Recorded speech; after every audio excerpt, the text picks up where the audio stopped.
Dear friends, disciples, and devotees, welcome to our new series, Studies with Ranga.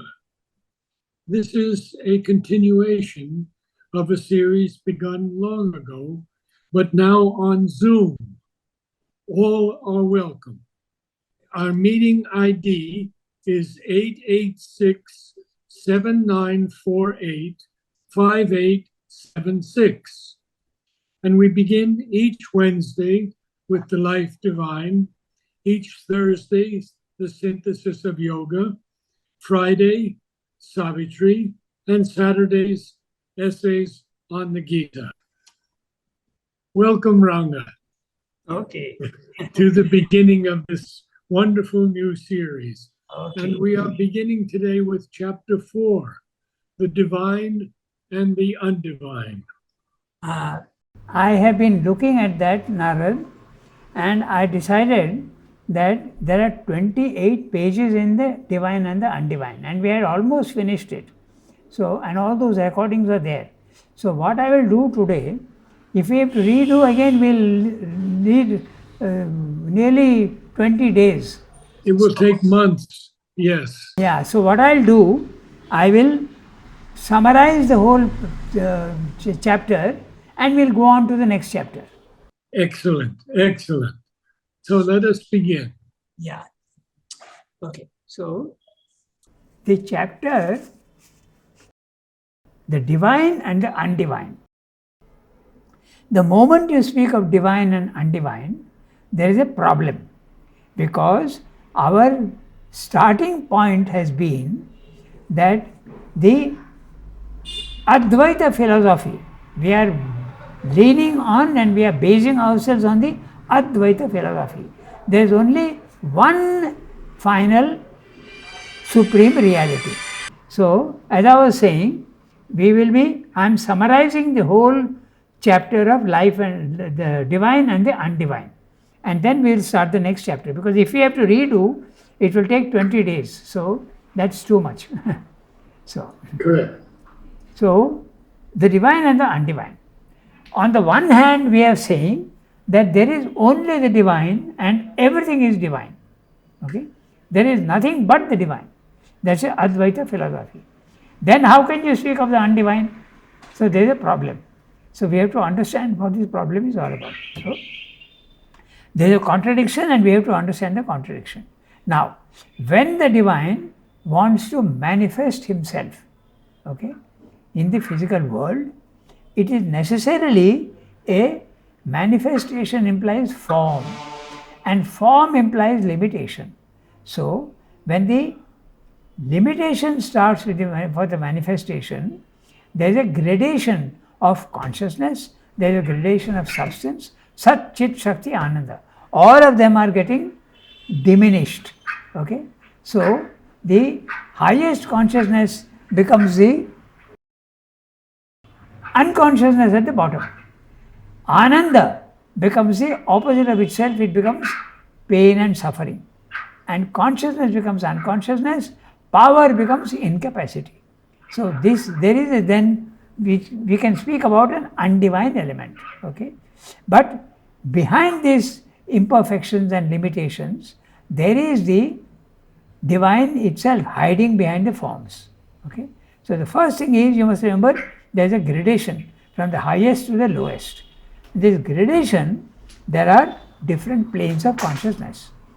We are basing ourselves on the theory that there are 7 planes of consciousness. Sat, Chit, Shakti, Sat, Chit, Ananda, supermind, mind, life and body. So, mind, life and matter. So, these at the lower levels, these imperfections come in. Okay? So, this is the first thing. Then, the next is, where is the undivine element coming in? So, it starts in this way. When the divine is starting to involve himself in the physical world, he is starting from pure consciousness, omniscience, omnipotence and omnipresence. So, when he is coming down and coming into the matter, there can be no distortion. because he is divine. He knows where he is going. So there can be no deviation, there can be no falsehood, there can be no pain or suffering. But when he comes down to the physical world, the involution is complete. Now he has hidden himself in the opposite of himself. Okay? So far, so good. Now there is the evolution. From inconscience, there is a slow rise into the higher levels of consciousness. Now, where are you starting from? You are not starting from consciousness. You are starting from unconsciousness. You are not starting from Ananda. You are starting from that which is Nirananda, that which is the opposite of Ananda. Are you starting from pure power? No, you are starting from the opposite. So, when you are starting from the opposite, there can be mistakes, there can be misguidance, you don't know where you are going, so mistakes can come in. So, this is where the undivine element comes in. Okay? And this is something that the West does not understand, because they divide in duality God and the devil. That's right. They cannot conceive of God as evil. Yeah, that's right. So there is but this is a phenomenon. The divine is not undivine, but in the evolution upwards, these are the results. Falsehood, evil, and suffering are results of the evolution. The divine is not responsible for that. Okay, so this is the first thing. So there are dualities in the lower planes of consciousness. Okay, as you keep rising, these things appear. But as soon as you go beyond body, mind, life, okay, there is no undivine element. There is divine, but more and more divine. Okay, so now the question is, in this chapter he is discussing, but still when we are at the lower level, there is ignorance, there is suffering. So you just can't say that the divine is not responsible for this. Okay, you have to explain why this is there and what is its necessity. So he starts explaining how to justify this evil and suffering. If there is no suffering, will you not want to get rid of the suffering? If there is no suffering, there is no problem at all. But if there is suffering, it will help you to go towards to eliminate the suffering. If there is a difficulty, you will want to get rid of the difficulty. When there is a challenge, there are obstacles, you want to get rid of the obstacles. So they have a certain function. That which is undivine has a certain function. Okay, so this is what he is saying. But even that is not enough. Okay? We have to understand the whole process of why it was necessary at all. Death, suffering, evil, these things are there so that they have a certain function in the evolution. They allow you to go from one level to another level. If there is no suffering, you will become static. So if there is suffering, you want to get rid of it, and there is a push upwards to go up. If there is death, you want to go to immortality. So they have a certain function there. So this is what he is saying. Now I will read the last summary of the last paragraph that sums up the whole thing. Okay, so I'll do that. And what page is that? The summary is my own summary. My own you will not find. But if you click on significance, which is the last word, do you have that word? No, but you don't. You have the word, but you don't have it highlighted. I need the page number. Yeah. So page number is 427.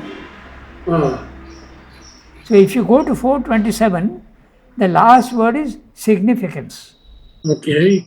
Yeah, but what I have done is, I have highlighted significance and I have summarized the whole paragraph, which you won't find there in your text.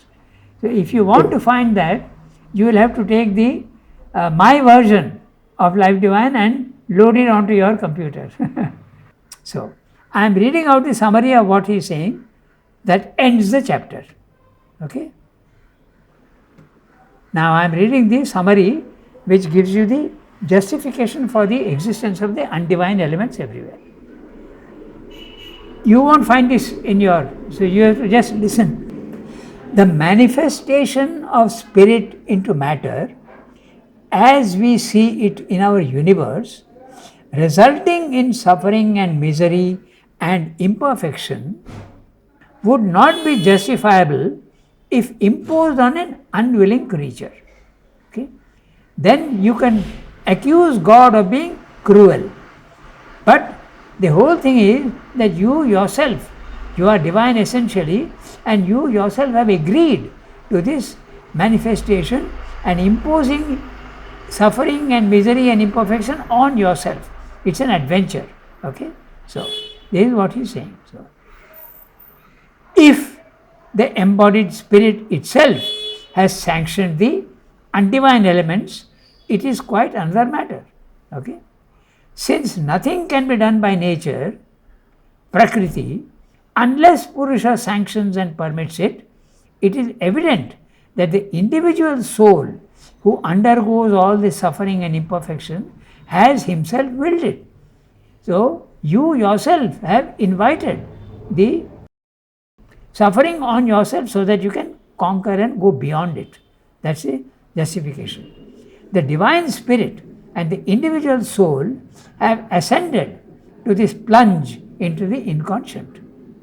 That is why these things are there. You have done it purposely, but you have forgotten that you had taken the decision to plunge yourself into the inconscient. The whole process now to remember that you have done it and not complain of suffering and pain. Okay? But the mystery still persists. Why even this ascent to the fall? A hint to the answer can come from our own psychological makeup. Why should the divine want to impose suffering on himself? Okay, that's it. And hint, if you look at your own psychological makeup, human beings, some sort of justification comes in and we can understand the thing. Now, I am asking a series of questions. Is there no joy in solving a problem? Is there no pleasure in conquering a difficulty?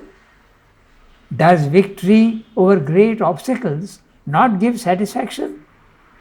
The adventurous soul takes pleasure even in effort, battle, difficulties. And what greater pleasure can there be to man than self-concealing and self-finding? It's a hide and seek game. And when you find yourself, the game is successful and you are happy. Okay? Does not separation from the loved give intense pleasure in reunion? So if you look at all these things, then we can understand why the supreme divine has become the individual divine and agreed to undergo this process of falsehood, pain and suffering, okay, and evil. This is what is. See, we have to look at ourselves and see. When there is a difficulty, we want to get rid of it.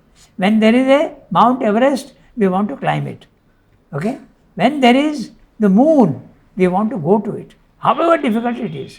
This is the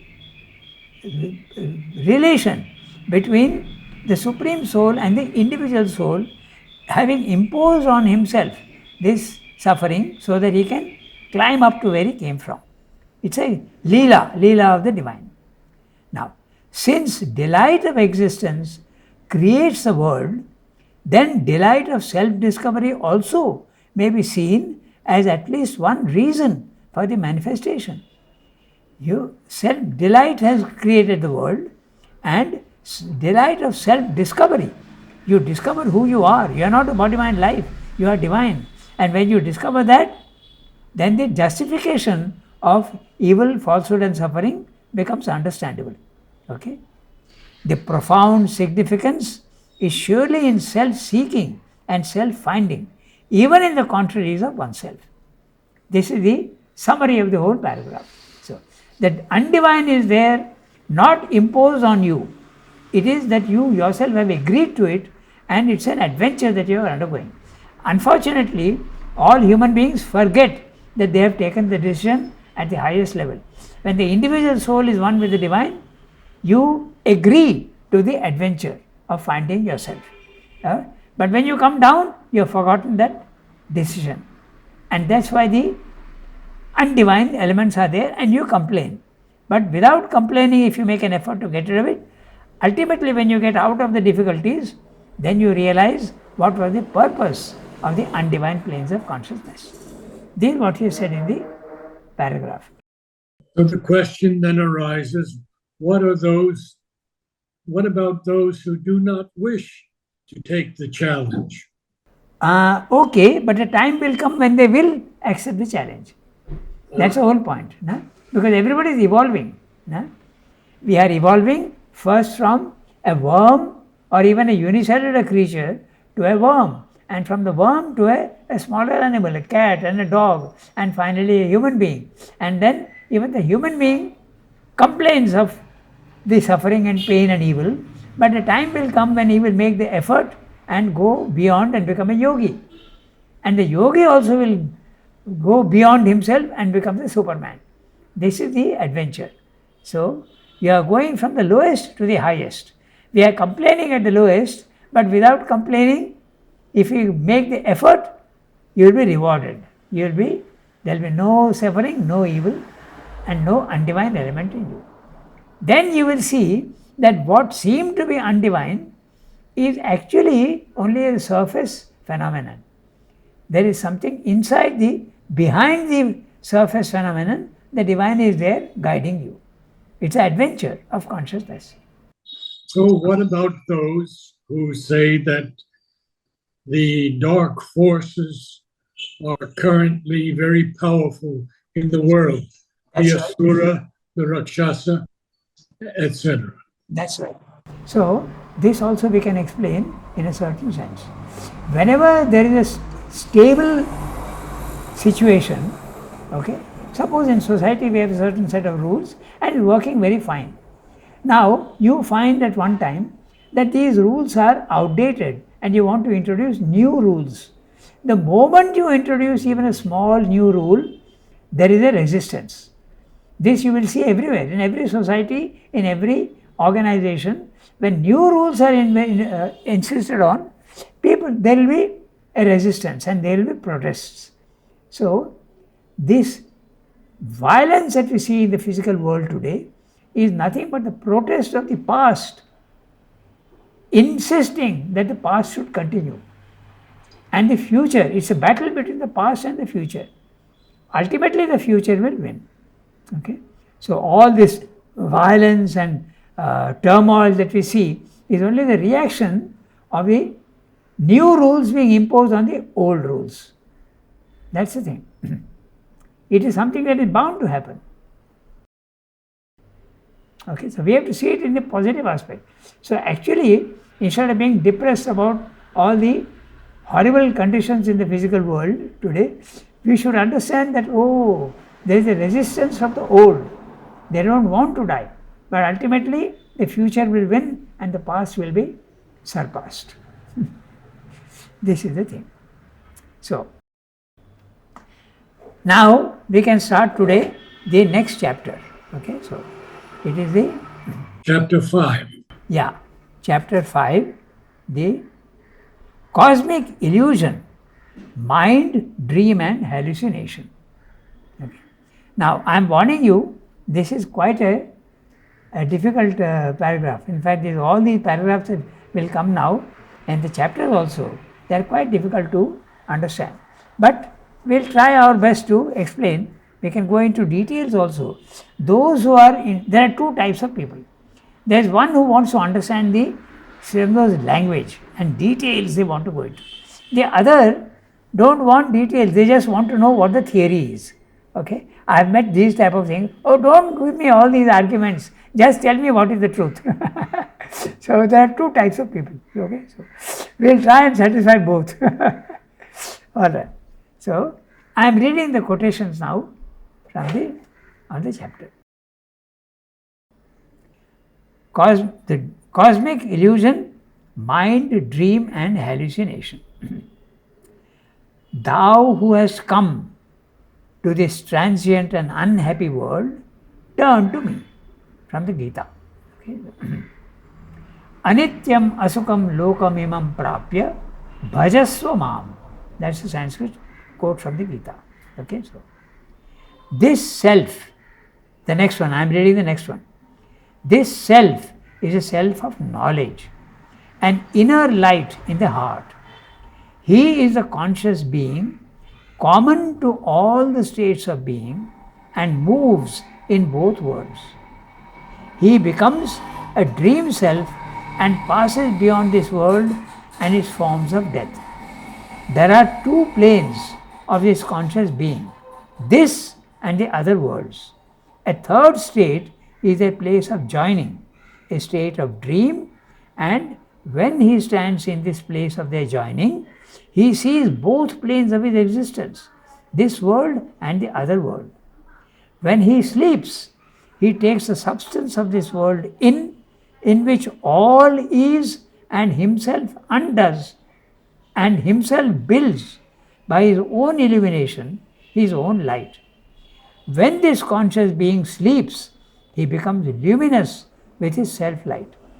There are no roads. Ranga, could we stop there so you can explain this, because it's so complicated? Yeah. Let's maybe go slowly, and that paragraph you could.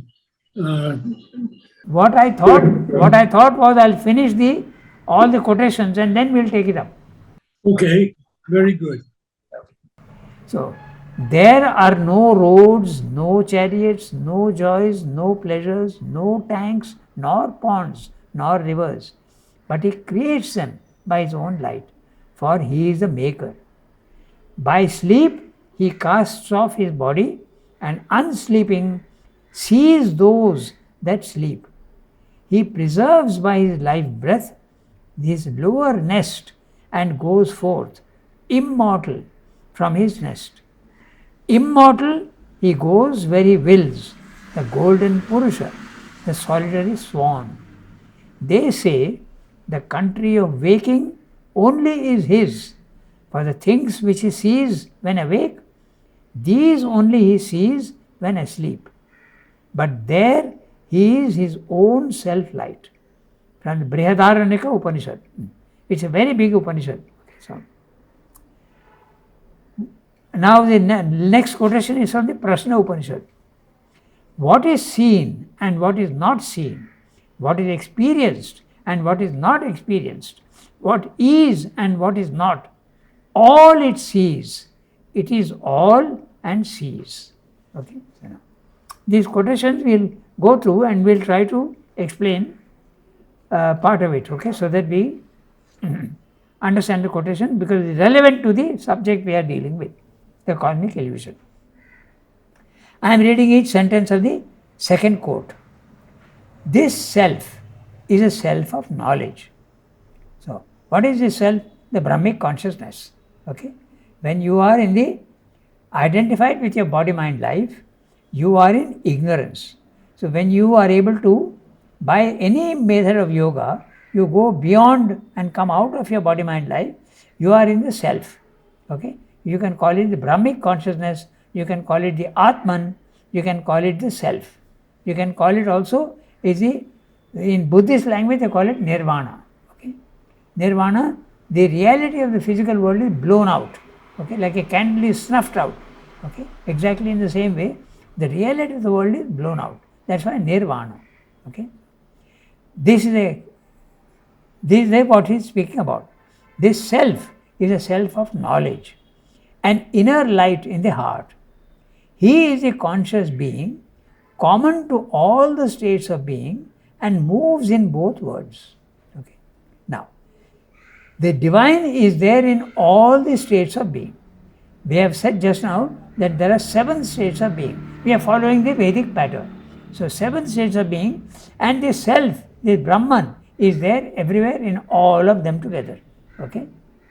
He then states of being and moves in both worlds. What are these both worlds? You can think of the upper hemisphere and the lower hemisphere. The lower hemisphere is your matter, life and mind. In the individual, it is body, life and mind. This is the lower hemisphere. Okay, your soul is stuck, your consciousness is stuck in the body, mind, life, and you think that you are the body, mind, life. The soul is identifying itself with the body, mind, life. That's a lower world. But as soon as the soul gets released from the body, mind, life and goes into the higher planes of consciousness, that is the higher hemisphere. Now you are free. Okay, so that's what is it. Then there is a third level which he will speak about. So we'll come to that. When he comes out and goes into the higher hemisphere, the two states of being, he becomes dream self and passes beyond this world and its forms of death. So they have used the word dream self. So you can think of this gradation that we spoke about from the highest to the lowest. You can divide into two if you want, the divine and the undivine.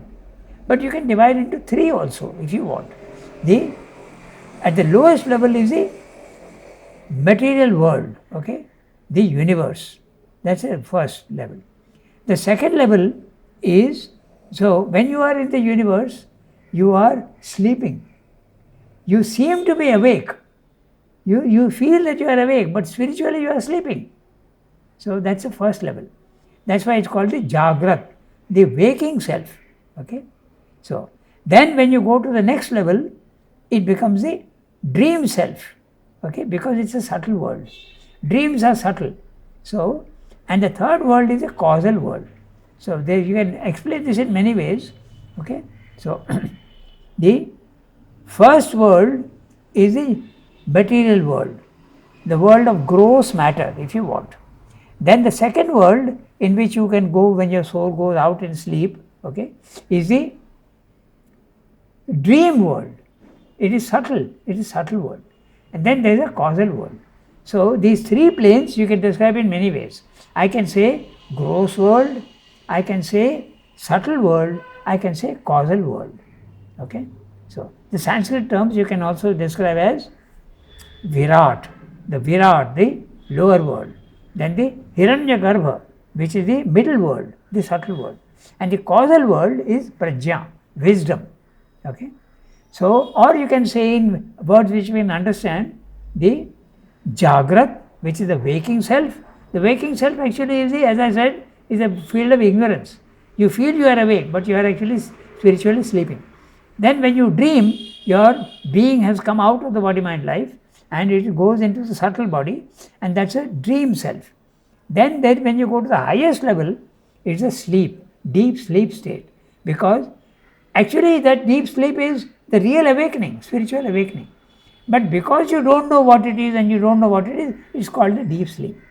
The terms are a little contradictory, but that's what is, you have to understand it that way. Okay, so waking state, dream state and causal state, okay, or this sleep state.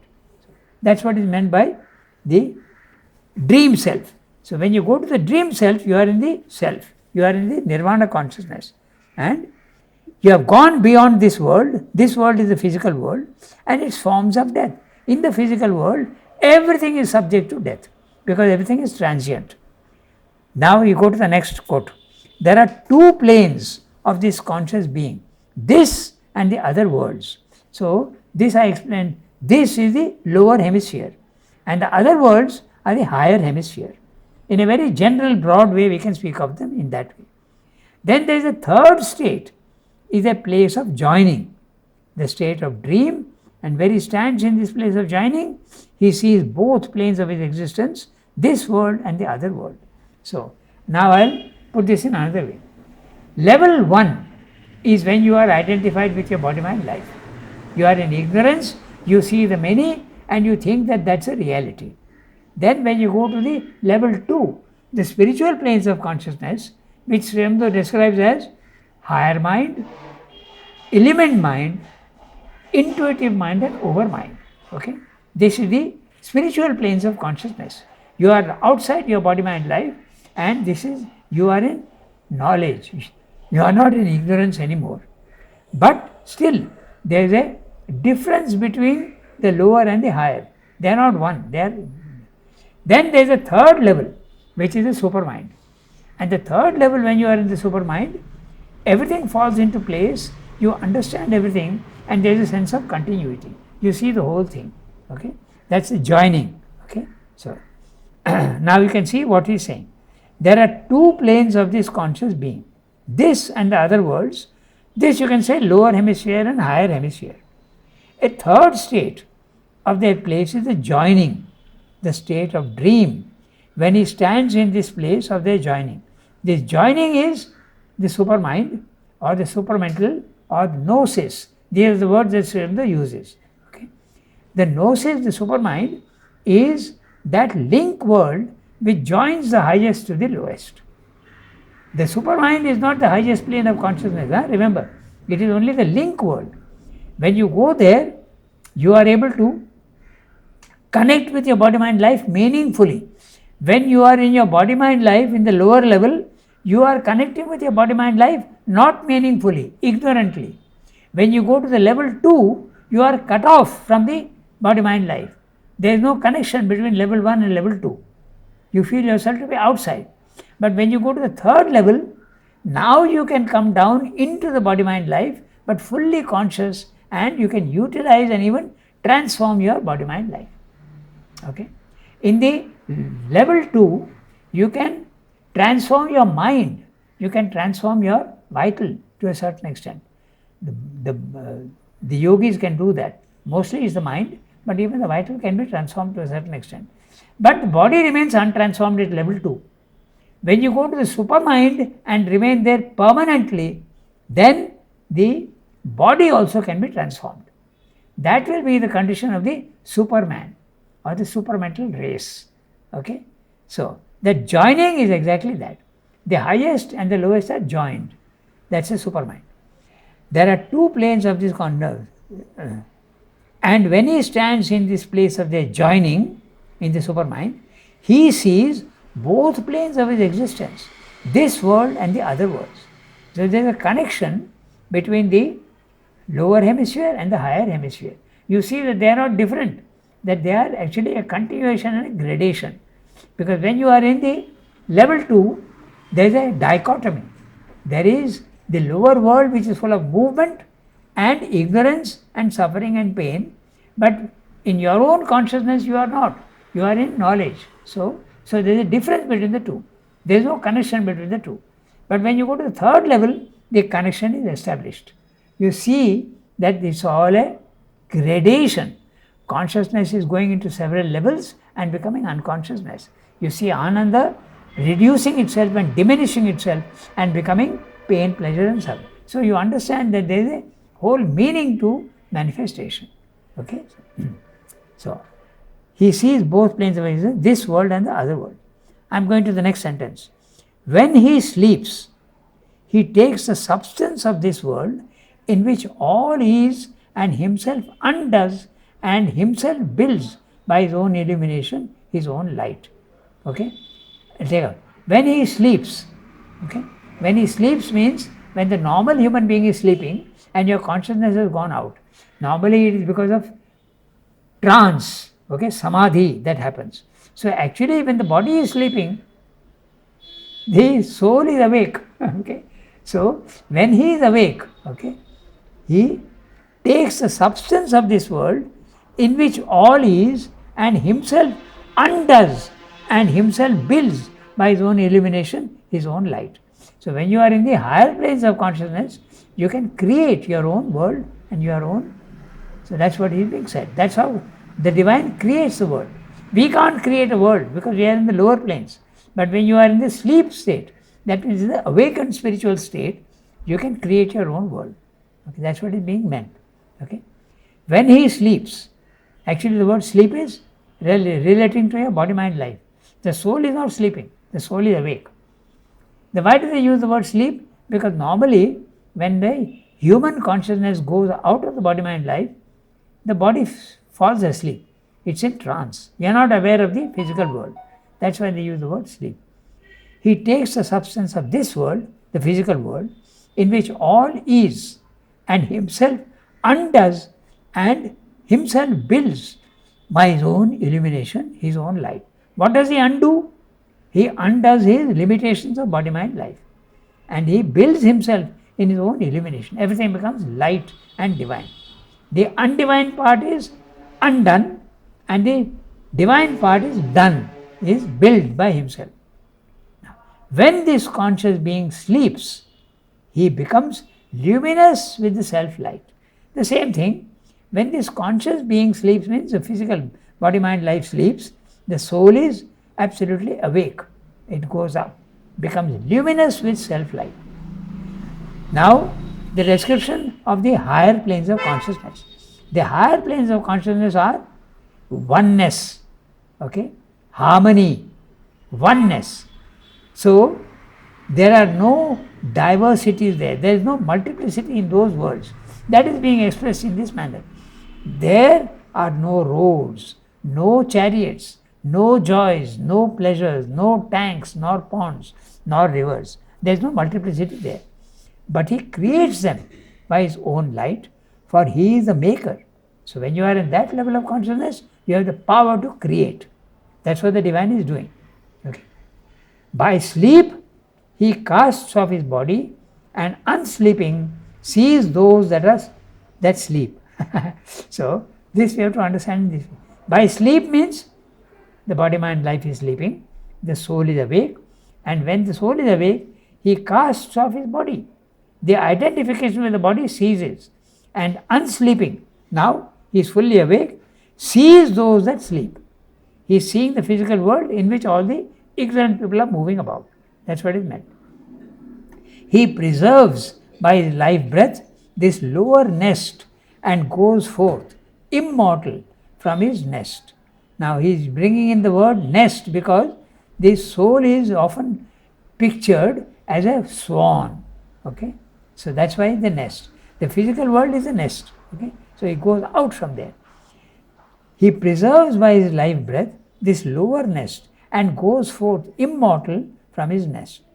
Immortal you can get in the level 2. Okay, immortal, he goes where he wills. He is free to go where he wants. The golden Purusha, the solitary swan. Okay. They say the country of waking only is his, for the things which he sees when awake, these only he sees when asleep. But there he is his own self-light. So, if you have understood all that we have said now, it's very clear. When you are asleep spiritually, but seemingly awake in your normal consciousness, you are actually ignorant. You are imperfect. But at the higher level, when the soul is awake, but the body, mind, life is asleep, there is his self-delight. There is his self-light. There is no ignorance and no suffering, nothing. No death for him also. Okay. So it's a little complicated, and the word sleep, and when they occur, you have to attribute sleep to the lower and the awaken to the higher. Okay, so what is seen and what is not seen, what is experienced and what is not experienced, what is and what is not, all it sees. It is all and sees. This is a way of saying the Advaita philosophy. The divine is everything. Whatever exists and whatever you seem to think that it doesn't exist, okay? Whatever you have experienced and what you have not experienced, everything totally is the divine, nothing else. All it sees, it is all. The divine himself is all, and he sees everything. Okay? So, quite complicated. The language of these things are, we have to understand the context and the way they use the word, sleep and waking. So, why is he saying all this? Because when you go to level 2, the physical world seems to be unreal. You see this as an illusion. Arey, that which I saw as absolutely solid, the table, the trees, the buildings are all so real, solid, okay, concrete. They become absolutely like shadows. And that which is subtle becomes absolutely the reality. So what is funny is, in the spiritual field, when you go to the subtle, that is more concrete than the concreteness of the physical world. It's a contradiction, but that's exactly it. The subtler it is, the more concrete it is spiritually. Okay, not materially, spiritually. Okay, so that's why the next chapter, the cosmic illusion. So now we have to explain what is this cosmic illusion. Srimad in the previous chapter, he explained to us what is the necessity of the undivine. Okay, now he will explain to us also what is the necessity of the cosmic illusion? What you may feel that when the physical world you are seeing is real, and when you go to the spiritual plane of consciousness, the world is unreal. You are being cheated. So what is God is cheating you? What is it all about? Okay? So that is it is not a cheating. It's a going from one level to another level to teach you what is the reality. Okay? So when you go to level 2, it is being told to you that that which you thought was real is not as real as you think. It is actually the most outward surface phenomena of things. The real is subtle.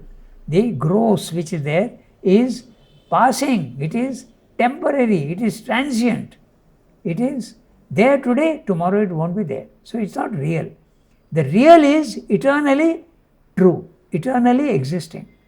That's the lesson that we get in the cosmic illusion. So now Swayambhu will discuss this. It's a very complicated chapter, but we have decided to go through it, so we will. So we'll read this next time. Yes, next time. Very good. Ranga, this is wonderful, wonderful. Thank you so much. Okay. I know many will appreciate this. Okay. Namaste. That's it. Okay. Goodbye, everybody. Okay. Namaste. Goodbye, Ranga. Sonal also is there. And Yes. Ami is also there, but Ami has muted herself. Ah, There she is. Yes. Okay. Nice to see all of you again and join up. Okay. Thank you. So tomorrow we are doing the synthesis. Okay. Then day after tomorrow we are doing Savitri, and on Saturday we'll be doing essays on the Gita. On the same channel, so you can just join in the same channel. And this will be recorded afterwards and put on the net. Okay. It is being recorded, so it will be put on the net. Okay. Thank you. Okay.